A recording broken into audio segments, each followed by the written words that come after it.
From the studios of Farm Journal Broadcast, this is AgDay.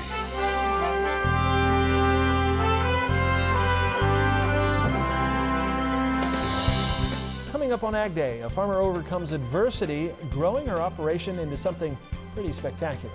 I've been through some tough times, but it's really, it makes everything else easier. Meet another finalist for this year's Top Producer of the Year. Going viral, a paralyzed logger shares the story behind this video with us. I'm lucky I'm alive. As China takes new steps to try and contain the spread of a deadly new virus, the impact being felt around the world. When it comes to the coronavirus, it's more than just people not going out to restaurants to eat. Good morning, I'm Clinton Griffiths. A new and deadly virus is continuing to impact the markets, and now the U.S. Centers for Disease Control and Prevention is advising U.S. travelers to avoid all non-essential trips to China. Take a look at this map from Johns Hopkins tracking the coronavirus. You can see the epicenter in China. The virus has killed over 100 people with thousands more sickened. Right now, the U.S. and several other nations are preparing to airlift its citizens out of Wuhan, the Chinese city at the center of the outbreak. Hong Kong's leaders say it will cut all rail links to mainland China and halve the number of flights, as authorities in China and overseas fight to stop the spread of this new virus. Now, China has cut off access to Wuhan and 16 other cities to prevent people from leaving and spreading the virus further. And China's lockdown is starting to cast clouds over the global trading economy. China's extended the Lunar New Year holiday for at least a week. In Shanghai and a nearby manufacturing hub went even further, ordering people not to return to work until February 9th. The longer break will stretch out a period in which Chinese imports of natural resources that feed production lines typically decline.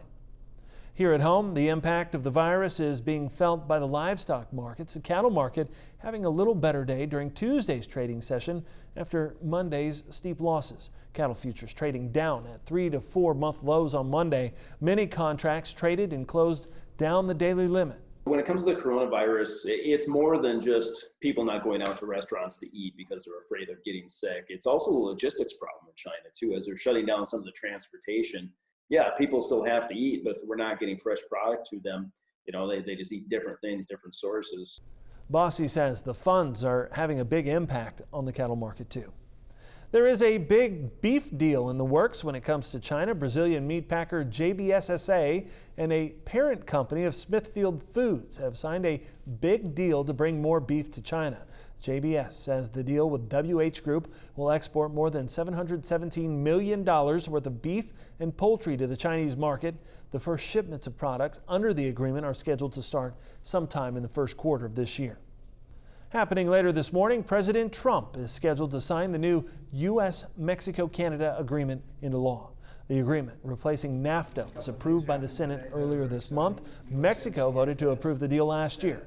Canada still needs to approve it. For producers, America's dairy farmers will have expanded market opportunities in Canada, with Canada agreeing to eliminate its Class 6 and 7 milk pricing systems, Canada agreeing to terminate its wheat grading system, and U.S. poultry producers will have expanded access to Canada for chicken, turkey, and eggs. The signing ceremony is scheduled for 11 o'clock Eastern Time at the White House. Look for AgDay to bring you live coverage online and a complete wrap-up on the event tomorrow morning. A big announcement from cereal maker Kellogg's this week. The company saying it plans to phase out the use of glyphosate as a pre-harvest drying agent in its wheat and oat supply chains.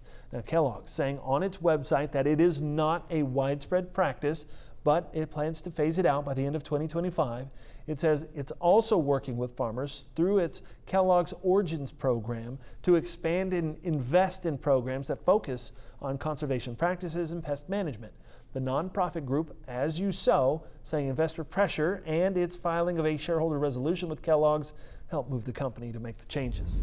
The march of winter storms coming from the Pacific Northwest continues. Meteorologist Cindy Clausen has an update on the latest system she's tracking. Cindy.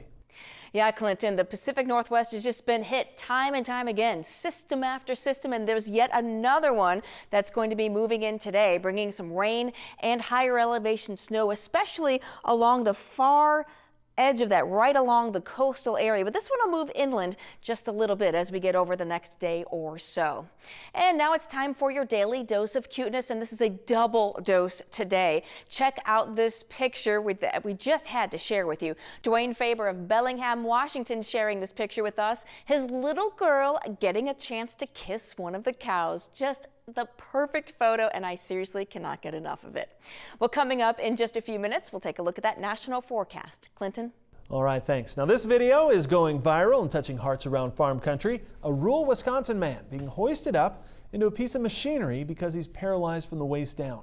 AgDay national reporter Betsy Gibbon got to talk to the man at the center of this video. And Betsy, talk about a can-do attitude. Clinton, the man's name is Steve Mahako, and he's a logger over in Crandon, Wisconsin. Steve says he has the determination to move forward and not let an accident stop him from anything. His smile may say it all. Steve Mahako won't let a setback get in his way. I'm lucky I'm alive. Steve becoming paralyzed from the waist down last fall. He was working on a platform with some fuel tanks when the railing broke loose. He fell backwards 6 or 8 feet and landed on his head. And ended up with 5 staples in the back of my head and ended up with a compression fracture of my T11 vertebrae, which burst and pinched my spinal cord. With the support of family and friends, he made a decision to keep working after time in the hospital. A video going viral of Steve going back to work, being hoisted up in machinery with a little help and engineering from his brothers. My younger brother got the winch, and my brother that I'm partnered with, he built all of the brackets and everything to mount it into my machine, and we just bought a fall protection harness, and it just a simple setup that works really well. You know, it makes me feel good that I can help him get back to doing what he loves. I just know that he would have done the same for me. A social media frenzy, as support from the rural community pours in too. I mean, it's just me and my brother, and we own the logging business together, and we just kind of talked about it, and I said, I'm going back to work. I'm not going to sit around for the rest of my life. Steve says he attends physical therapy 2 times a week. He refuses to give up and has a goal to one day walk again. All right, thanks, Betsy. Corn markets fighting to stay green Tuesday. When we come back, we'll look at those markets and potential pressure that the crop could face in the days and weeks ahead. And later, finding strength in tough times, how one woman turned things around on her farm to create a lasting legacy. Meet another one of our top producer finalists coming up. Let the proven performance of Prosaro fungicide maximize your grain quality, yield, and profit this season.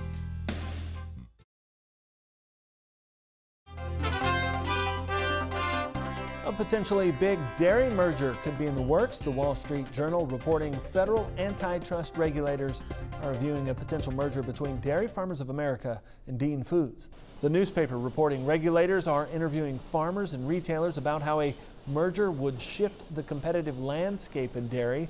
Dairy Farmers of America is the largest U.S. dairy cooperative, and Dean Foods is the biggest milk processor. Dean Foods filed for bankruptcy in November, with hearings scheduled to take place next month.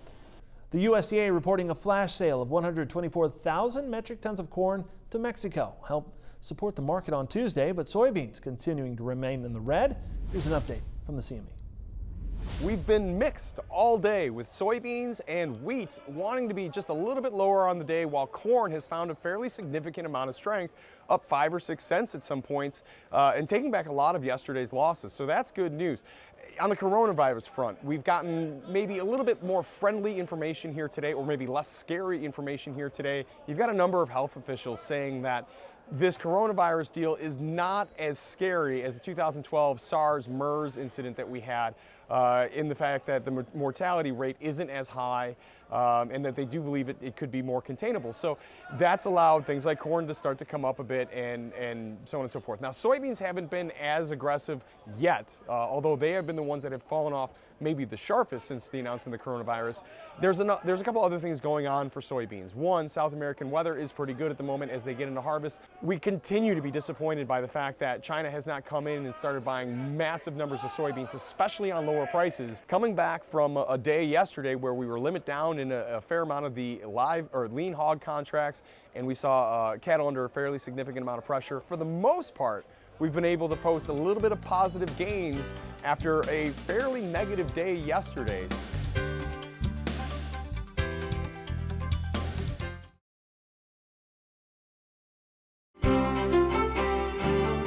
Meteorologist Cindy Clausen joining us for a look at our national weather. And Cindy, you know, we're getting to the end of January and we have not seen that really deep dip of that Arctic air this year. What's it looking like? Is that going to happen? Well, I mean, we are looking at maybe some colder air, at least in the eastern part of the country. Models are hinting, especially as we get into the latter part of next week.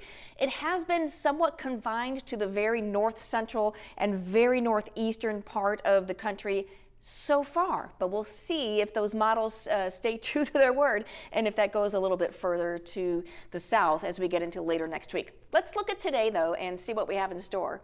We have a couple of main systems we're watching. One is this system in the central Gulf Coast states. That's going to be moving kind of to the east-southeast. Of course, the Pacific Northwest going to get another round of rain and snow. We don't see a whole lot out of this system in the Four Corners region. Let's put everything into motion, and you see that low that's moving across the southeast. So we kind of lose the snow on the backside as this is moving through warmer air. So look for rain as we get into Georgia and Florida.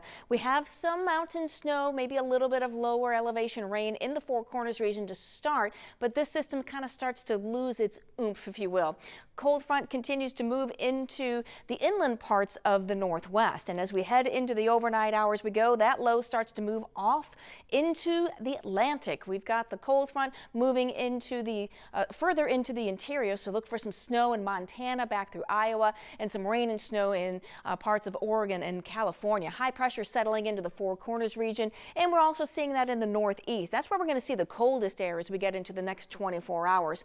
Low continues to pull away from the southeast, and we'll see another that front coming into parts of the northern plains. So look for a little bit of snow picking up in the Dakotas. All right, let's look at the precipitation estimate. Past 24 hours has really been more so with that low in the south central part of the country, but obviously we've had some wet weather in the northwest. Next 24 hours shows that low moving across the southeast, across the Gulf Coast, and then of course we're adding a lot more moisture, especially right along the coast there in Washington and Oregon. As far as snowfall, a lot of that's been in the northwest, but you can still see that the back edge of the northern part of that system in the central parts of the country, but we don't see much additional snow from that particular low, but we do add a lot more for all the way through much of the Rockies. All right, here's a look at temperatures. The cool spot, Bangor, Maine today, 16 degrees. We're in the 20s in the north central United States. A little cool though in the south central United States as we have some of those clouds in place from that low. Overnight, temperatures getting down to the single digits in parts of the northeast, and as we head through tomorrow, we're going to be seeing, again, some cooler temperatures in the southeast, but 20s there. Not that Arctic air that Clinton was asking about. Here's the jet stream. A real quick look, though. Trough there, but real cold air still remaining in Canada. Another trough for the weekend. A lot of that would be just in the, again, the far northeast, but another trough, and this is what we're looking at as we get into the early to mid part of next week, that models are hinting at some colder air coming in to a little deeper into the central United States. We'll keep an eye on that for you. That's your national forecast. Now let's check on some local cities. Oasis, California, sunny and breezy today with a high of 77 degrees. Bird Island, Minnesota, plenty of clouds for you and a high of 23. And Paradise, Pennsylvania, mostly sunny with a high around 40 degrees. Coming up, new hopeful signs when it comes to getting a vaccine for the deadly African swine fever, plus a possible cure for your bacon cravings. Next.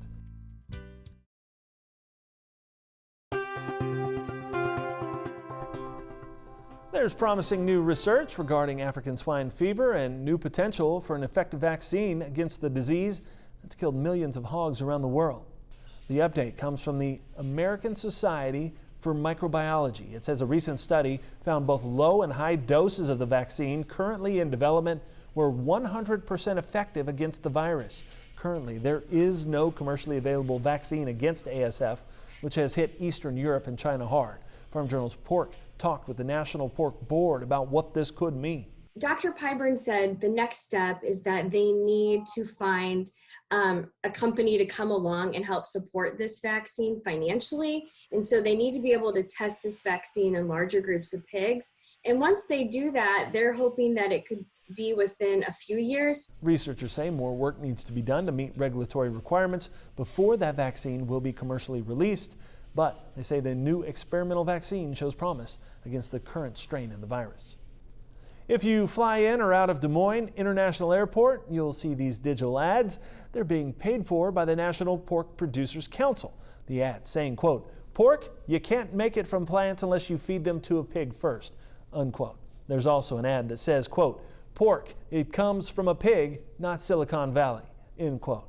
It's time to get the attention of people traveling to and from the area for the Iowa caucus. The group says the ads are designed to raise awareness of plant-based products, which it says are violating labeling laws. MPPC saying labeling and marketing of plant-based products often blurs the distinction between their products and pork.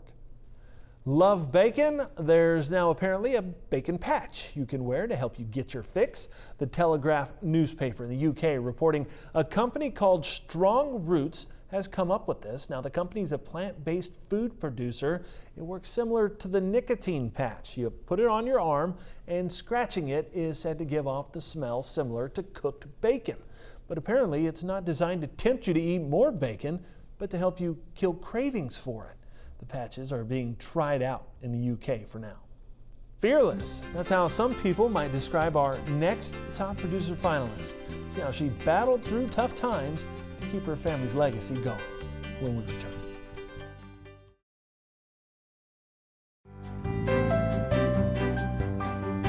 We're continuing to bring you the stories of farmers up for the Top Producer of the Year award given by our sister publication, Top Producer Magazine. Well, today we introduce you to another finalist who is a one-woman show, growing her operation on her own and exporting crops throughout the world. It's a lot. Spend a moment in Becky Musenberger's office. You'll see the people, the timelines, and the accomplishments, all important to her life. That picture over there is where we signed the slow pay, no pay law. The lone LLC member and sole owner of Burger Seed and Burger International, which covers multiple counties in Northwest Oregon, where they sell and market the farm's grass seed to countries all over the world. They'd heard of us, they'd heard of the quality products that we produced, and little by little we just built market share. The company is known for growing high-quality grass seed, and Burger purchased proprietary varieties to grow and market independently after being approached by a breeder. We just felt fortunate that he believed enough in us to do that. She's also a part of the Oregon Grass Seed Bargaining Association Board and has helped pass different laws, worked with seed companies, and negotiated fair prices. She's fearless for a reason. I've been through some tough times, but it's really, it makes everything else easier. Those tough times always on display. The glasses of her late husband Keith and her father-in-law Ken, watching over her and the company she's built from a farm she married into. It's a passion of mine to keep this business going and to honor my father-in-law and my first husband that passed away and all those that have sacrificed so much. Burger finished the work Ken and Keith started, expanding the farm. It's a variety. Recognizing the original operation was getting harder to run. Yep. This will be for flour, so they'll trim this up. Seizing more opportunity on land elsewhere and creating a diverse portfolio, growing hemp, red clover, wheat. You can spray these suckers now, though. Yeah. And hazelnuts. She's had to learn on the go, but she's been just doing great. I'm super proud of her.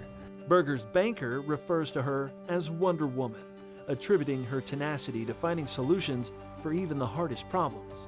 That includes finding solutions to continue the family's legacy through some uncomfortable situations, like altering the farm shareholders, dissolving unhealthy partnerships, and recapitalizing the farm after losing Keith and Ken. Family strife can hurt a business and can destroy a business.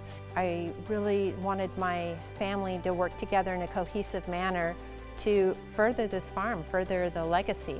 She created a family council with her children and spouses, meeting with an estate attorney, getting life insurance in place, and answering any questions. My sister-in-laws didn't even know they owned stock in the corporation until their parents passed away. So it was really, I want to change that.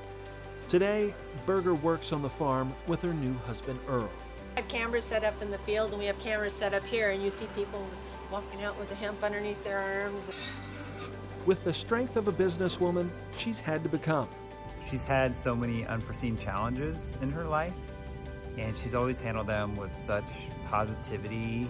There are achievements on her wall to see, but it's the passion in her heart that's driving her forward. Congratulations to Becky Musenberger, a finalist for Top Producer of the Year. We'll have our third and final finalist coming up tomorrow morning. That's all the time we have this morning. We're sure glad you tuned in. From all of us here at AgDay, I'm Clinton Griffiths. Have a great day.